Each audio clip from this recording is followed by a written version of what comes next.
Hi, happy holidays, everybody. It's me, Dua Lipa, and welcome to the beautiful sugarcane farm.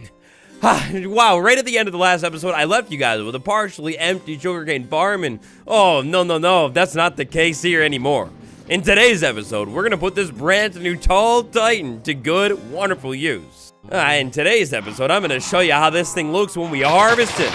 This farm right here, of course I had to harvest it partially to actually, be able to replant it and everything like that, but this farm right here is going to be more than good enough, far superior than good enough. I said this farm is going to be delicately gorgeous, perfectly perfection, far superior, monumental, everything in my dreams, so many great things, everything like it. When it comes to getting sugarcane, really easy. Look, what I'm trying to say here is, together, me and you, up at the top of the world, sunset, with an inventory full of sugarcane, we need to put it to good use. Sitting inside of a box over at the side of the farm forever? I mean, that's not fun. Cozy. I want this world to feel cozy. It's something we were talking about together earlier on when I was setting up, I think maybe that building or something. Way earlier on in the series, they talked about building buildings and areas to make it feel cozy. Oh yeah, by the way, complete tangent right here, but this has become the sniffer farm operation. I need an auto food farm. Anyways, I've got this long-term vision of the world to feel really cozy. Over here, I want to make it feel a little bit more cozy by perhaps adding a couple more buildings to this zone over here. More specifically, a building to this corner, sitting right here, right now, today. Nowadays, my thought process when walking into a build over here at this base is, of course, make sure I build it out of blocks that will match what we have going on over here at the base. So deep slate, it's a prime candidate. I use it a little bit. I've got this big centerpiece with basalt that matches perfectly. Another thing that I like to consider and think of nowadays is, what do I have a lot of extra of? For example, dirt.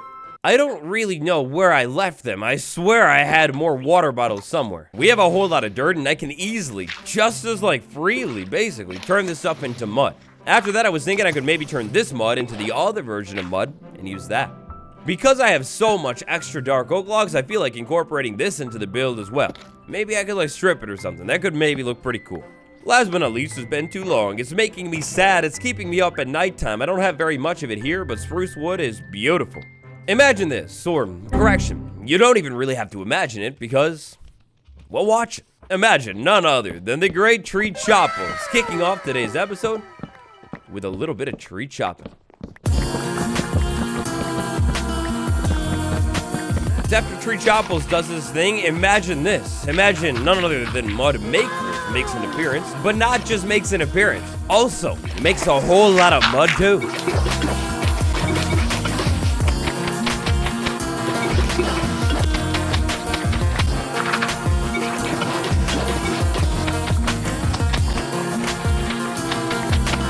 After a little bit of mud making later, let's say our good friend also slid all the way over to the wheat farm stockpile and actually converted that mud straight into even more muddy mud. Maybe, I don't know, make it into a little bit of mud bricks and then foundations. So this house right here, I kind of know what I want to do with this build here today. I'm walking into it with a plan, a dream, and a mission. What I think I would like to do here is use a little bit of mud bricks as one part of this tower. As one part of this tower. Oh no, I gave it away as one part of the tower. My mouth just kept mouthing and mouthed farther and moved quicker than I wanted to allow. But yes, a tower. I would like to incorporate a tower part of this house. And then a not so tower part of this house, you could say. For this build here, here's what I was sort of thinking, envisioning. We'll have a small section of this build that's a little bit of a circle or whatever.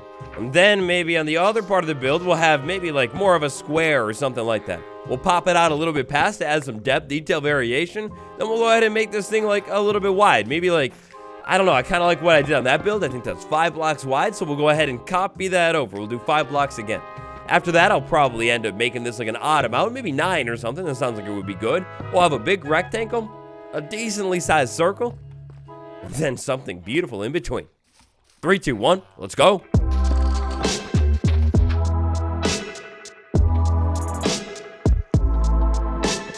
So while I work on building today's build and getting it in so we can get the farm in right after, the build has to come first for this one, I would like to talk about episode number 50. I don't think I measured it quite yet, but yes, here we are. You might have noticed, episode number 50. For the longest time, I was going back and forth. What do I do? What do I do? That's what I said before. Well, nowadays, I know exactly what I want to do. Clearly, as you can see here, we're not doing a tour or anything like that for episode number 50. I'm currently at like day 700, I'm currently at day 600 and like 60 something, maybe 70 something, 470 we'll call it. That's so close to day number 500. Instead of doing something right now, I think what I'm gonna do is shift it over to day number 500, and then we'll do something cool.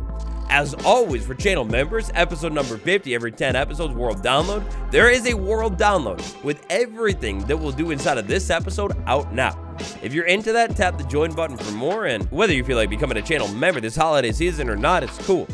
But tap that like button, no matter what, and then we'll be cool. Yeah. Dear best friends, my hat's off to you. Please, the moment of truth, don't judge the build too harshly. It's only a work in progress right now, but I had to pull out the blackstone for the build. It's been a long time since I built with blackstone. I was looking at the chest. I needed like an accent block for the roof. I already used deep slate on the bottom, so I didn't want to do that. And whew, I don't know about you, but this view of the build right here, like not the bottom part, but the top part, that's all detailed and crazy. Yeah, I think it kind of slaps. Firmly, hardly.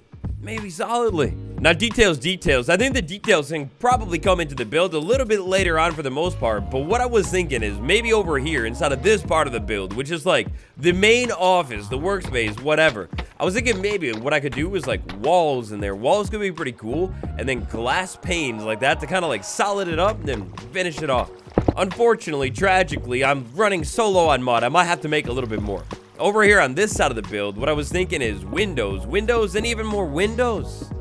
It's a hard, sad truth that I'm not going to be able to see out of the windows on the inside of the build, but it's also a truth that this build isn't for me, believe it or not. Villagers, wherefore art thou villagers? Oh, villagers, you've been going crazy, haven't you? Up top, oh, you're madly, deeply in love. Look at it. You can see it in the eyes right there. They can't even look away from each other. Well, I didn't plan on this, but the villager breeder appears like it may eventually lag out the world. I get that under control later. You, my bald-headed baby. We're gonna go ahead and move this villager, relocate it cleanly with ease. Very key part, with ease. All the way, clean across the base. Now, which way should I go? To the fields? Hey, to the wall. Wow. Villager breeder is clearly up and running. To say the least, that thing is up and running. So here's the catch, the thing. Moving villagers all the way across the base, it's not exactly, well, you could say it's not exactly the most fun, brain-enthralling, non-mind-numbing process. Please, just take the workstation. There's nothing in there you need. Go to that workstation. Right over there, there's a gate. Oh, you fool. Oh, you fool. No. That'll be a little bit of my bad, because I left the gate open. I asked for that one. If I put the workstation back and close the gate, you can't see it.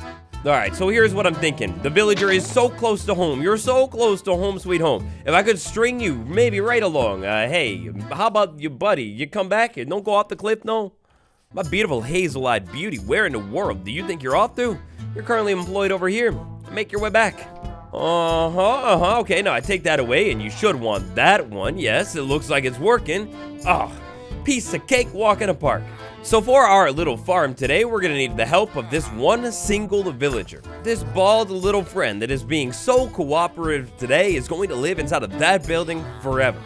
To ensure and allow your long, fortunate, beautiful life, what I will do is I'll make a fence gate. Hey, come on. You're working in the house. Come in the house. Come inside. It's warm in here. Nice try. Emeralds. Sweet profit emeralds. Emeralds in Minecraft are one of the most useful things in the entire game. From trading halls to cool looking building blocks, if you can get a lot of these things, well, you'll have a lot of them. You'll be rolling in them. A little bit more specifically, for us today currently inside of our world, the main use for emeralds is going to be sweet mendels. Some mendels right here for the low price of 14. Of course, you know how it goes. How's this mending? If I could have a renewable source of emeralds inside of this world, so I could say like, maybe grind out 14 emeralds anytime that I want, well, that'd be great. Now, nowadays, inside of Minecraft, there are so many different methods, things, strategies you could use to farm up a whole lot of emeralds quickly and easily.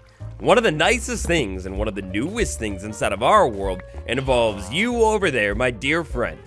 Every single cartographer villager, no matter what version of the game you're playing on, at the first trade, should have this paper trade, and I think the price is going to be the same every single time you get that paper trade. Now, a cool little trick that you could pair with this farm to get that trade lower is zombie villager discounting, curing, you know, all that kind of stuff. Unfortunately, nowadays, though, when you discount it, you can only discount it once. You used to be able to, like, lower that price all the way down to the floor, so you're, like, basically, practically trading one piece of paper for emeralds. But that was back in the day. Times is different. Unfortunately, how it's gonna run every single time in this economy is always gonna be this trade right here.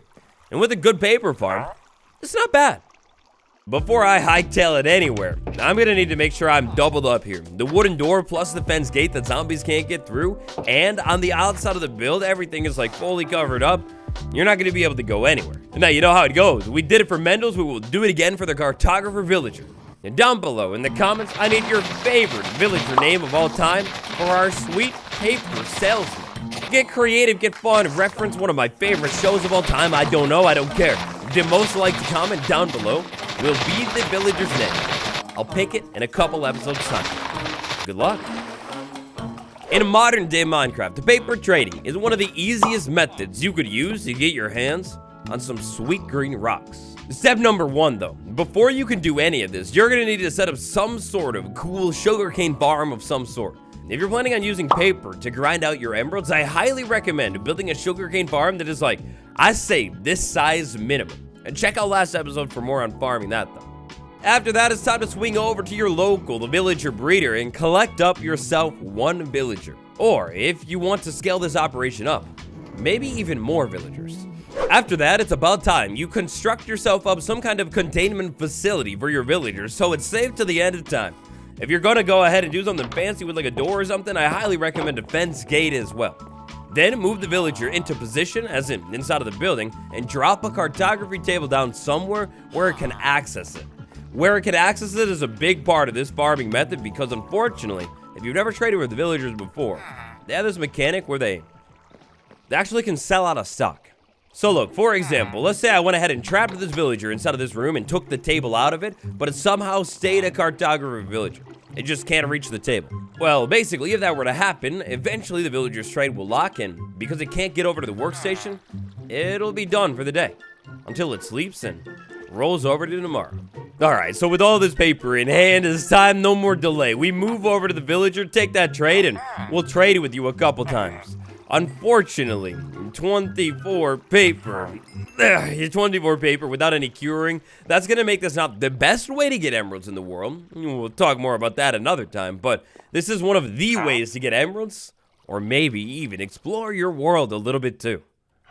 Now one of the sad parts about this villager trading stuff is as soon as I level you up, you're going to get real stingy when it comes to like how much experience I'm getting offered from this first trade. It's sad.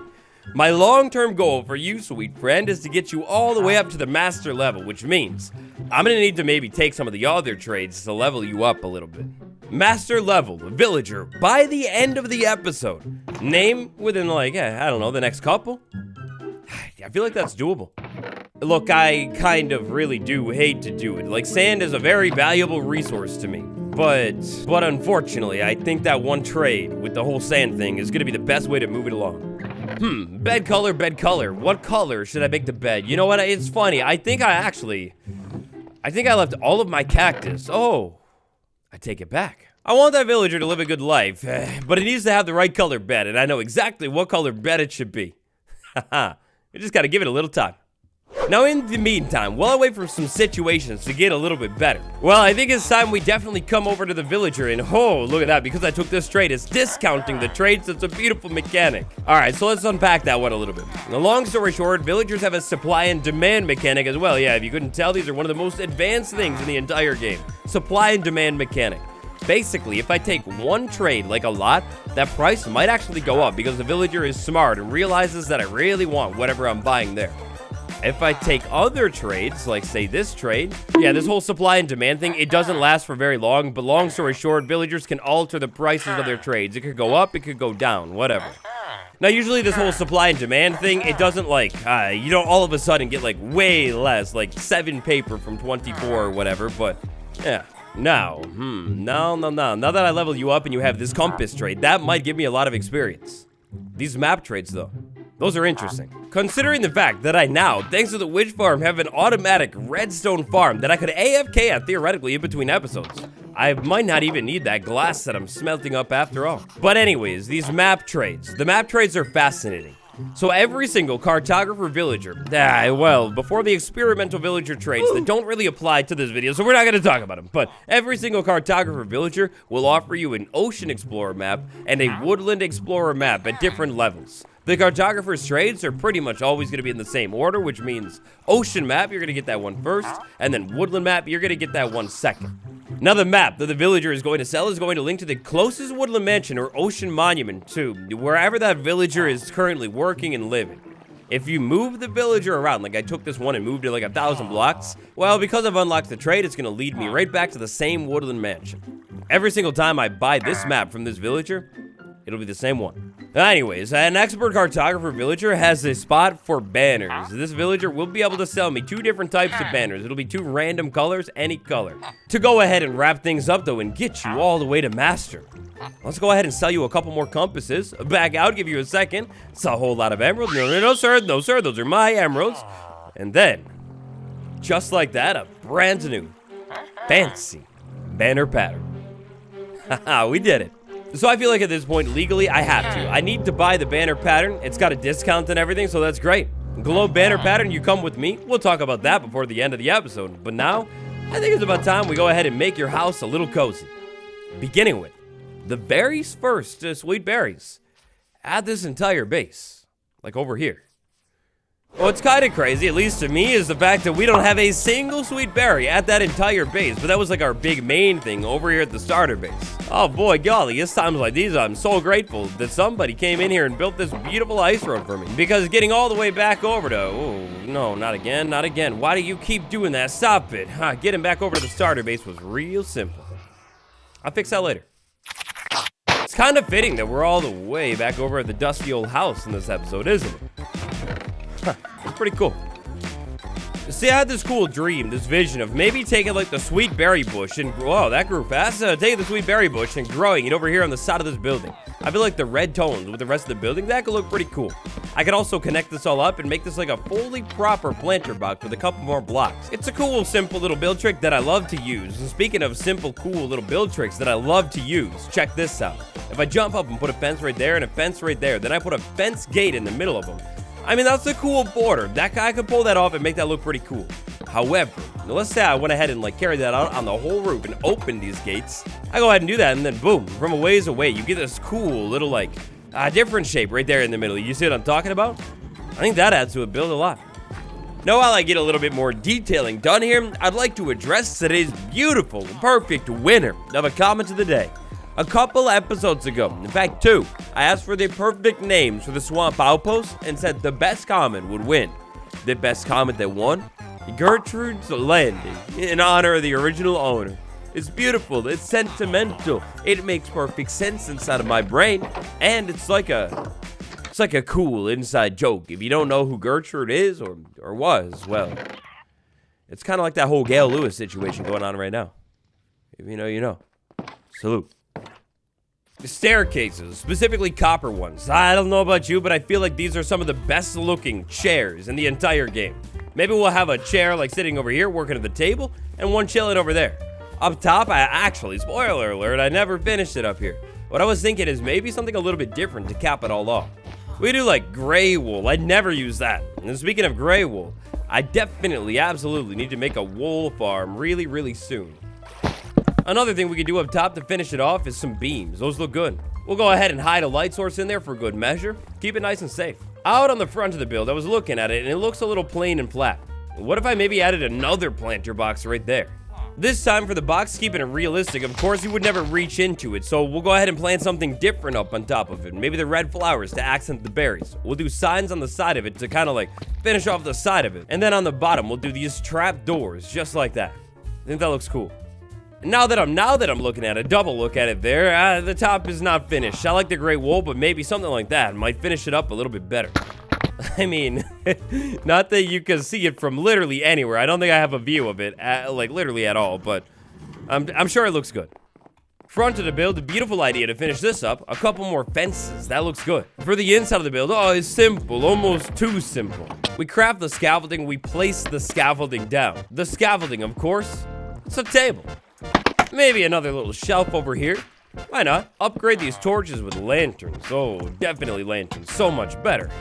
So in here, I was thinking maybe fancy green double bed for this villager. After all, you're a profit machine. You're a very important villager. I think I'll probably go ahead and move that over. I think that might make it look a little nicer. Over here, maybe some gray carpet. We could pull it in from the ceiling. I guess, too, that'll kind of be fine. I rearranged a little bit. I think this looks maybe nicer.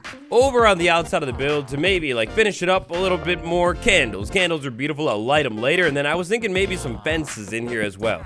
Maybe just like a couple for detailing or something. Kind of break up the mud a little bit. I mean, because of where the build is sitting and everything, the garden is kind of already, like, finished. It just connects to the other one. But there are a couple things that I could come in here and add. Maybe some, like, bushes, a little bit less pink flowers, you know, things like that. We add in some of this stuff, take away some of the other stuff, and the build will be done. So look, this is one thing that I genuinely am still so in the dark on. Like, I don't know what I want to do with the roads around here, so I'm just gonna go ahead and not do it today. Usually I would, but maybe we'll have like a path that connects to here and then connects over to here and everything like that. Oh yeah, and by the way, one of the big reasons I wanted to build this build and put it where I put it here today is this is gonna go hand in hand with this villager farm. Now that we have easy emeralds, all that I need to do is harvest the paper, walk down the road, then go ahead and turn the paper to emeralds, then walk right next door and buy all of the mending that I need. Now today, wrapping everything up here, I don't think I'm gonna need to go ahead and do a little bit of mending trading or anything like that, but in the future. Maybe in the very, very soon future. So check this out here. Cool little build trick that you could do to like maybe put a label on your build if you don't want to use a sign or something like that. We're going to go ahead and start with a trapdoor. We'll put another trapdoor right there, and I'll actually put one more trapdoor like that. I go ahead and pull this log out, and now I have like, you know, kind of like trapdoors all connecting just like that. After that, I go ahead and put an item frame on the trapdoor, and as long as I don't open the trapdoor, it'll stay there forever. Finally, to cap it off, I put something in the item frame to label what it is, say paper. And this tree blocks it, but you get the vibe. Yeah, I know this tree is a little close to the build, completely in the way, but it's also like the perfect cherry tree shape. I can't destroy it. It has to stay. Over on the inside of the build, there are a couple things that I think I would like to get in. Maybe a clock, so the villager friend, it could like always tell the time. I can reach, yeah. It can always tell the time, so now it like, you know, knows when it's time to stop working for the day. Also, of course, the best painting in the entire world. We're gonna need to get that one in. Give it a little bit of time and boom, there we go. We get the best painting. That's so cool. I almost forgot, one of the most modern and one of my most favorite build and decoration tips, tricks, is these pot things. I love these pots. I think they look so cool. Maybe we'll put one on the outside and one on the inside as well. I totally need to come back in and get more gray wool, so I'll do that in between episodes. The very final thing that I want to throw into this build, we're not going to use it today, but final thing, is a loop. To conclude, the world's easiest, potentially easiest emerald farm of all time, this cartographer villager, paired with a sweet, sweet sugarcane farm. Oh, you know what? This just hit me. I have so many extra hanging signs. What if I put them there for, like, detail or something? Oh, that's cool. Channel members, you got a world download out right now, complete with this brand new, beautiful building. Villager names, put them down in the comments below, and patrons, early access for all of the episodes, so check it out. Episode number 50. Thank you all so much for watching the series, and I hope you've been enjoying it so far. I've been loving making this series. It's probably my favorite season to make ever. Anyways, though, I think that's enough words for me today. Check out the download, have fun. Thanks for watching. It's me, Waddles. I'll see you all tomorrow.